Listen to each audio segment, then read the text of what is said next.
അമ്മേ നാരായണ. ശങ്കുരയുടെ ഒരു പുതിയ വീഡിയോയിലേക്ക് എല്ലാവർക്കും സ്വാഗതം. ചോറ്റാനിക്കര ദേവീക്ഷേത്രത്തിലെ ഏറ്റവും പ്രസക്തമായ ഒരു മന്ത്രമാണ് അമ്മേ നാരായണ ദേവീ നാരായണ എന്ന് തുടങ്ങുന്ന മൂലമന്ത്രം. ഇന്ന് മറ്റ് ക്ഷേത്രങ്ങളിലൊക്കെ ഈ മന്ത്രം ജപിക്കുന്നത് കേൾക്കാറുണ്ട്. സ്ത്രീലിംഗവും പുല്ലിംഗവും ഒരേ മന്ത്രത്തിൽ കടന്നു വരുന്നു എന്നുള്ളതാണ് ഇതിൻ്റെ ഏറ്റവും വലിയ സവിശേഷത. എന്നാൽ ഈ മന്ത്രത്തിൻ്റെ പിറവി ചോറ്റാനിക്കര ദേവീക്ഷേത്രത്തിൽ നിന്നുമാണ്. ചോറ്റാനിക്കര ദേവീക്ഷേത്രത്തിലെ ലക്ഷ്മി നാരായണ സങ്കല്പത്തിൽ നിന്നുമാണ് ഈ മന്ത്രം പിറവിയെടുത്തത്. ലക്ഷ്മി നാരായണ സങ്കല്പത്തെക്കുറിച്ച് ക്ഷേത്രം താന്ത്രിക കുടുംബാംഗമായ ശ്രീ പ്രശാന്ത് നാരായണൻ നമ്പൂതിരിപ്പാട് പറയുന്നത് കേൾക്കും.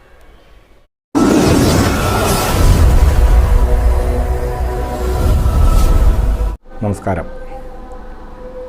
ചോറ്റാനിക്കരയിൽ ആ പടിഞ്ഞാറേ കയറ്റം കയറി വരുമ്പോൾ തന്നെ അവിടെ എഴുതി വച്ചിരിക്കുന്നത് കാണാം, അമ്മേ നാരായണ ദേവീ നാരായണ ലക്ഷ്മീ നാരായണ ഭദ്രേ നാരായണ. അവിടെ തൊഴാൻ വന്നിട്ടുള്ളവരും ഭജിക്കാൻ വന്നിട്ടുള്ളവരും എല്ലാവരും ഇതേ മന്ത്രം ആയിരക്കണക്കിന് തവണ ഏറ്റു ചൊല്ലുന്നത് കാണാം.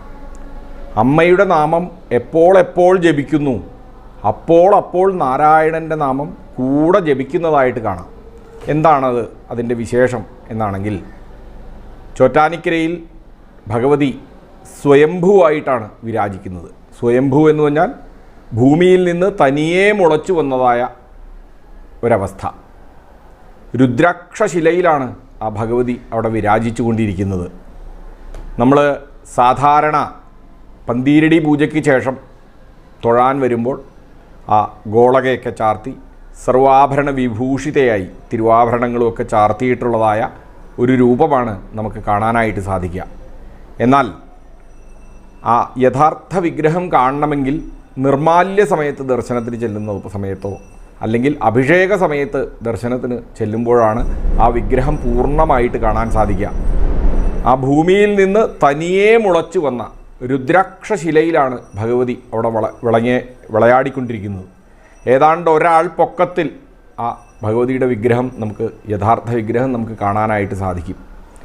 അത് ചരിത്രം ആ യുഗാന്തരങ്ങൾക്ക് മുൻപ് ഉള്ള ചരിത്രമാണ്. ആ കണ്ണപ്പൻ്റെ കഥ ഒക്കെ നമുക്കറിയാം. ആ കണ്ണപ്പൻ്റെ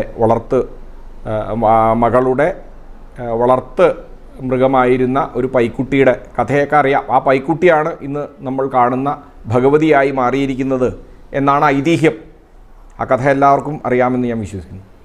അപ്പോൾ ആ ഒന്നൊക്കെ ശ്രദ്ധിച്ച് നോക്കിയാൽ ഒരുപക്ഷെ പൈക്കുട്ടിയാണോ ഒന്ന് തോന്നുമാറ് ഉള്ളതായ ഒരു വിഗ്രഹമാണ് സ്വയംഭൂവായിട്ടുള്ള ആ രുദ്രാക്ഷശിലയിലുള്ള വിഗ്രഹം. ഇത് ആ വിഗ്രഹത്തിൻ്റെ വലത്തുഭാഗത്തായിട്ട് നമ്മൾ ആ നിർമാല്യ ദർശനത്തിൻ്റെ സമയത്തോ അഭിഷേകത്തിൻ്റെ സമയത്തോ ഒക്കെ ശ്രദ്ധിച്ച് നോക്കുകയാണെങ്കിൽ ആ ദേവിയുടെ വലത്തുഭാഗത്തായിട്ട് അഞ്ജനശിലയിൽ നാരായണൻ്റെ വിഗ്രഹവും കാണാനായിട്ട് സാധിക്കും. ഇത് കേവലം സങ്കല്പം മാത്രമല്ല എന്ന് ഞാൻ പറഞ്ഞു. അമ്മയുടെ ഒപ്പം തന്നെ നാരായണൻ്റെ നാമം കൂടെ ജപിക്കുന്നത് കേവലം സങ്കല്പം മാത്രമല്ല. ചോറ്റാനിക്കരയിൽ ഉഷപ്പൂജ മുതൽ അത്താഴപ്പൂജ വരെയുള്ള എല്ലാ പൂജയിലും ആദ്യമായിട്ട് നാരായണന് നിവേദിച്ചതിന് ശേഷം മാത്രമേ ഭഗവതിക്ക് നിവേദിക്കുകയുള്ളൂ. അപ്പോൾ ഇത് സങ്കല്പം മാത്രമല്ല. ഏതുപോലെ ആ ലക്ഷ്മീ നാരായണ മൂർത്തി എന്നുള്ള സങ്കല്പം ഏകീഭൂതം വപുരവതുവ പുണ്ടരീകാക്ഷ ലക്ഷ്മിയോ എന്നാണ് ആ ധ്യാനത്തിൽ, ലക്ഷ്മീ നാരായണത്തിൻ്റെ ധ്യാനത്തിൽ പറയുന്നത്. പുണ്ടരീകനും ലക്ഷ്മിയും പരസ്പരം അങ്ങോട്ട് കെട്ടിപ്പിടിച്ച് ഒന്നായിരിക്കുന്നത് പോലെയുള്ള അവസ്ഥ നിങ്ങൾക്ക് സൂക്ഷിച്ചു നോക്കിയാൽ അത് കാണാനായിട്ട് സാധിക്കുകയും ചെയ്യും. ആ ഭഗവതിയുടെ വലത്തുഭാഗത്തായിട്ട് അഞ്ജനശിലയിൽ നാരായണൻ്റെ വിഗ്രഹവും ചേർന്ന് നിൽക്കുന്നതായിട്ട് നമുക്ക് കാണാനായിട്ട് സാധിക്കും. ഇത് ചോറ്റാനിക്കരയുടെ വിശേഷമാണ്. ഏതൊരു നമ്മൾ പൂജയാണെങ്കിലും ആദ്യമായിട്ട് നാരായണന് നിവേദിച്ചതിന് ശേഷം മാത്രമാണ് ദേവിക്ക് നിവേദിക്കുന്നത്. അത് ആരാണോ ആചാര്യൻ ആരാണോ ആ പൂജ ഭഗവതിക്ക് ചെയ്യുന്നത്, ആ ആചാര്യൻ തന്നെ നാരായണന് നിവേദിച്ചതിന് ശേഷം മാത്രമേ ഭഗവതിക്ക് നിവേദിക്കുകയുള്ളൂ. ഇതാണ് ലക്ഷ്മീ നാരായണ മൂർത്തി എന്ന സങ്കല്പം. ലക്ഷ്മീ നാരായണ മൂർത്തി എന്ന് പറഞ്ഞു കഴിഞ്ഞാൽ നമ്മുടെ ധാന്യ വിവർദ്ധനത്തിന് വളരെ വിശേഷമാണ്. ഭഗവതിയെ വേണ്ടവണ്ണം ആശ്രയിച്ചാൽ നമുക്ക് ജീവിതത്തിലുള്ള